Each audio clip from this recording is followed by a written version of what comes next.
Here are 5 incredibly important money lessons that most of us weren't taught in school. Hey guys, I'm Brandy Lydon, host and founder of Mom You're Not Alone.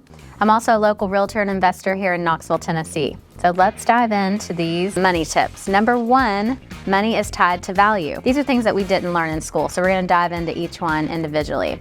So there's a powerful quote by Zig Ziglar: "You can get everything in life that you want if you just help enough other people get what they want." That, I think, is kind of how I live my life. You know, a lot of people think of money as bad, or if you're trying to make more money in your life, that you're greedy, or people get caught up in that. And I truly think that, like, you have to value money for what the good money can do. And so this principle is foundational. So something that it's not taught in schools, and we rarely touch upon it, but we often think of money in terms of employment. So what job we have, what industry we're in, and our job titles. But in reality, your earning potential is tied to the value that you provide.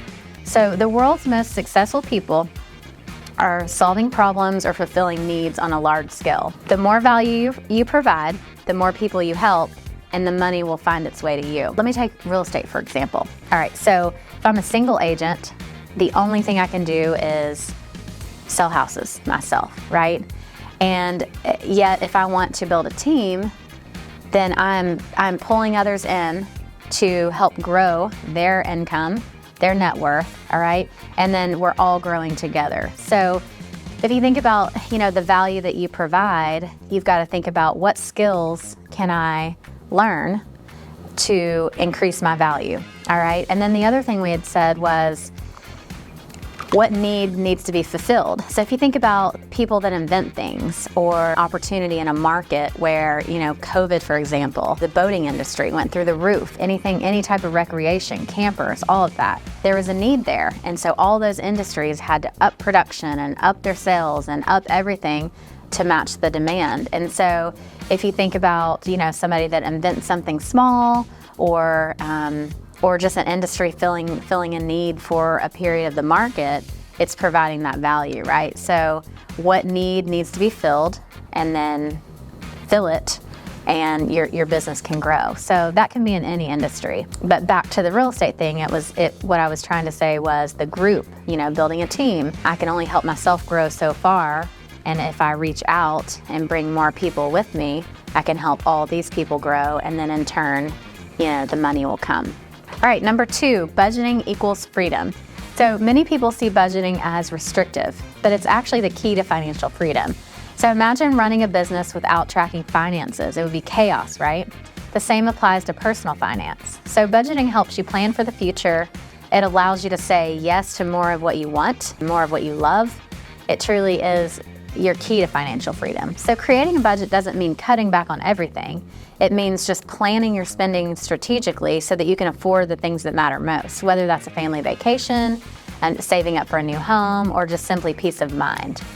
So when we talk about budgets, and I've done other videos on budgets, but personal budget is huge. We run businesses, and we have P&Ls and all this type of thing, and then our personal lives may be chaos, right? So you've really got to keep a good tab on what are your personal finances, what's the income coming in, and what are your monthly expenses.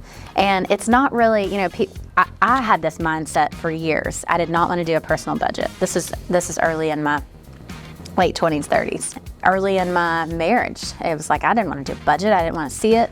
I didn't want to look at it. And I definitely didn't want to be restricted as to what I could spend. But the more I dove into it, and the more accurate that I would keep it, the more freedom I felt. As long as you're staying in with your budget, and if you put, let's say, dining, and it's this amount for the month, and you stick to it, and then you're saving this much, or you allow yourself, I'm gonna say blow money or excess money or whatever it is, right? Fun money. Then you have, let's say you're throwing $200 into that fund, and maybe you don't touch it for a couple months, and then boom, you can go on a weekend trip or do whatever you want to do because you've had the discipline and that budget to stick to it. So it feels restrictive, but it's truly that key to financial freedom. All right, so number 3, the importance of investing early. The power of compound interest can't be overstated. So the earlier you start investing, the more time your money has to grow. Even small, consistent investments can lead to substantial growth over time. So imagine investing $100 a month starting at age 25. By the time you're 65, that money could grow significantly thanks to the power of compounding interest. So don't wait for the perfect moment. Just start now, whether you're 25, 35, 45, whatever your age is, just start. So even with a small amount, and let it work its magic over time. Number 4 is invest in assets before liabilities. So one of the best lessons from Rich Dad, Poor Dad, if you guys have read that book by Robert Kiyosaki, is to prioritize buying assets over liabilities. So an asset puts your money into your pocket while a liability takes money out. So for example, a rental property generates income, whereas a new car just requires expenses. So early in your wealth building journey, you want to focus on accumulating assets like stocks, bonds, real estate, whatever your choice is. And once you have a solid foundation of income generating assets, you can then consider spending on liabilities. So if you think about, and this is hard because I'm gonna revert back to my 20s. I was not thinking about investing. I wasn't thinking about rental property. I wasn't thinking about any of these things. Although my parents did this essentially, and it's how they retired. They bought residential rental property, commercial rental property. I watched it all growing up, yet, didn't want to listen or start early. We finally get out on our own and we want to just spend and do whatever we want. So if I could go back, I would say invest early, even if it's small. All right, number 5, how to save money on taxes. So income tax is a major source of revenue for the government, but rarely we're taught on how to optimize our income to save on taxes. So different income streams are taxed differently.